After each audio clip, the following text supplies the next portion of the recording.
Bienvenue dans votre chaîne. Aujourd'hui, on se penche sur une équation intéressante en nombres complexes. Z6 égale 1 moins i bar z. Oui, c'est ça. Et le but, c'est de trouver le module d'une solution z. L'équation a l'air un peu mélangée, avec z, son conjugué bar z et 7 puissance 6. Hmm.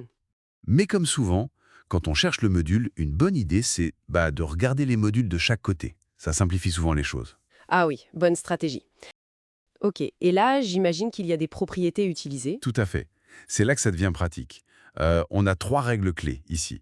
D'abord, le module d'une puissance. Z6, c'est simplement Z6. D'accord. Ensuite, le module d'un produit, c'est le produit des modules. 1i fois module z. Ok, Et enfin, et c'est très utile, le module du conjugué bar z, c'est la même chose que le module de z. alors si on met tout ça bout à bout. Bon, maintenant, il faut s'occuper de ce 1i. Oui, Racine de 1 plus 1, soit racine de 2. parfait.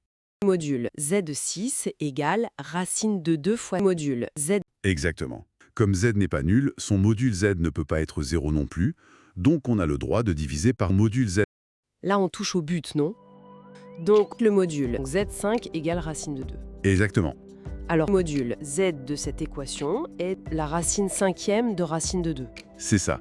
Et on peut écrire ça autrement peut-être, avec des puissances? Oui, c'est souvent plus pratique. 2 puissance 1 demi, puissance 5e. Ah, et puissance d'une puissance, on multiplie les exposants. Donc 1 demi fois 5. Ça fait 1 10. Tout à fait. Le module Z de cette équation est 2 puissance 1 10.